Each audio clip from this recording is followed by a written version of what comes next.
Hello friends, कैसे हैं आप। स्वागत है आप सभी का V2BHU चैनल में। आज हम लोग देखेंगे विशिष्ट शिक्षा वाला पार्ट, जिसमें कि हम लोग बच्चों में पाए जाने वाला विभिन्न प्रकार के रोग देखेंगे, जो कि एज ए शिक्षक के रूप में यदि आप पढ़ाते हैं तो वहाँ पे कौन कौन से उन लोगों में रोग पाए जाएंगे।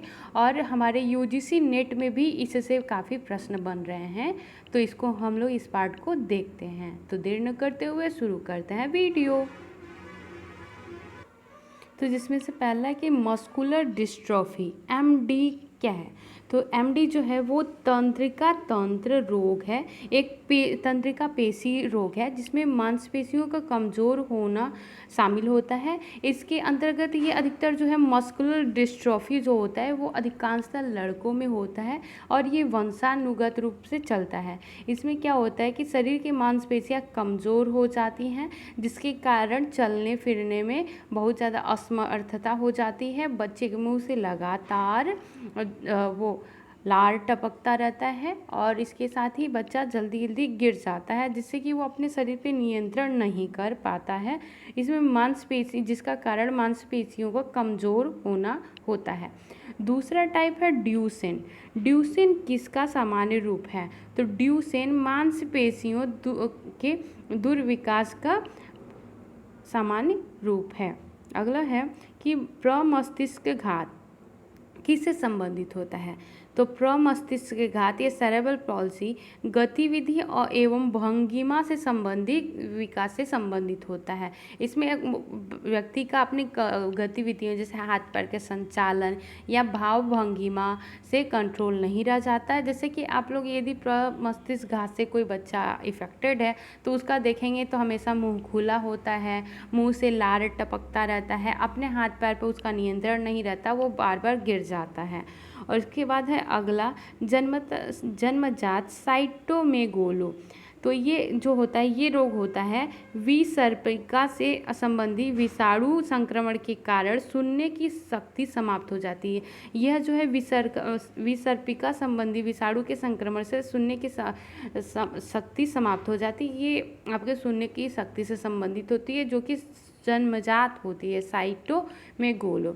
अगला है डिसलेक्सिया। तो डिसलेक्सिया का संबंध जो होता है वो शब्दों एवं अक्षरों के पढ़ने संबंधी समस्याओं से होता है। इसी प्रकार होता है एक डिस्कुलकुलिया। डिस्कुलकुलिया मतलब होता है कैलकुलेटर, यानी गिनने से संबंधित। तो जो डिस्कुलकुलिया है वो आपका किससे संबंधित है, वो गिनने से संबंधित है, मतलब गणित से संबंधित है।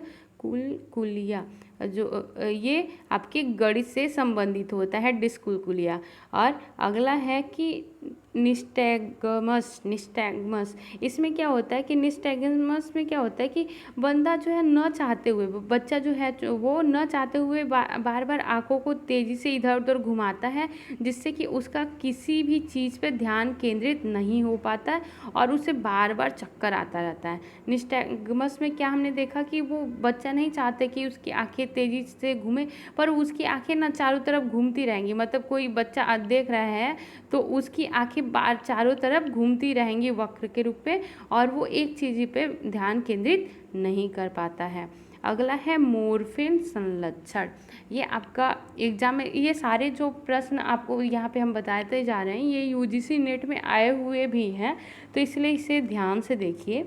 मोर्फिन संलक्षण है तो मोर्फिन संलक्षण आनुवांशिक विकास से संबंधित होता है। मोर्फिन एक मार्फन सिंड्रोम संयोजी ऊतक का आनुवांशिकी विकार है। इसमें रोगी के जो हाथ पैर होते हैं वो लंबे लंबे हाथ पैर अंगुलियां हो जाती हैं, लंबे लंबे और एकदम पतले पतले हो जाते हैं मोर्फिन संलक्षण में। और ये एक प्रकार के आनुवंशिक विकास है, जैसे कि मदर से या माता पिता से बच्चों में ये जाता है। अगला है दृष्टि वैषम्य। दृष्टि वैषम्य इसके परिणाम स्वरूप धुंधला दिखता है और जो कि कार्निया के असमान कोण अथवा आँख के असमान लेंस के परिणाम स्वरूप होता है दृष्टि वैषम्य। अगला है ग्लूकोमा।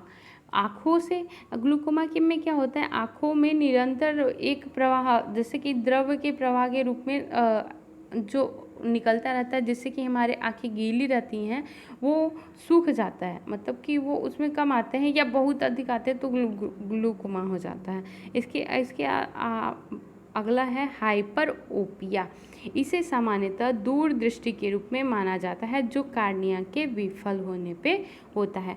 हाइपरओपिया में क्या होता है कि वो जो दूर की चीज़ें हैं वो दिखाई देंगी लेकिन पास की चीज़ें नहीं दिखाई देंगी, तो ये आपके कार्निया के विफल होने पे होता है हाइपरओपिया। अगला है रेटिनिटिस पिगमेंटोसा। यह एक आनुवंशिक विकार है जिसमें रेटिना अपक्षय हो जाता है।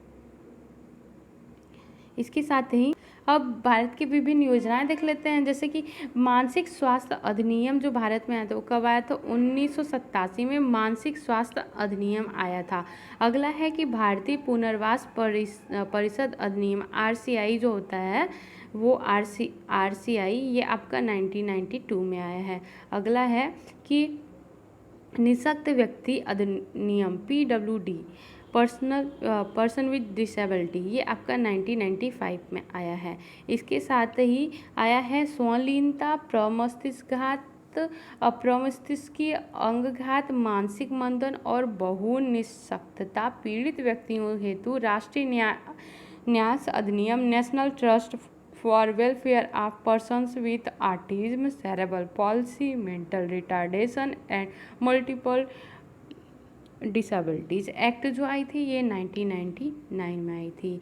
इसके साथ है एक मिर्गी का एक प्रकार है। मिर्गी क्या है? एक प्रकार का स्नायविक क्षतिग्रस्तता है। जो हमारी स्नायविक क्षतिग्रस्तता है वो एक मिर्गी का प्रकार है। और इसके बाद अभी जो एक आया है RPWD तो वो आपका 2016 में आया था, जिसमें कि कुल मिला के 21 प्रकार की, कितने प्रकार की? 21 प्रकार की डिसेबिलिटी की बात करती है। जो आया है RPWD एक्ट जो आया है ये आपका 2016 में आया है, जिसमें कुल 21 प्रकार की डिसेबिलिटी की बात की जाती है। तो आज के लिए बस इतना ही, मिलते हैं नेक्स्ट वीडियो में। नमस्कार।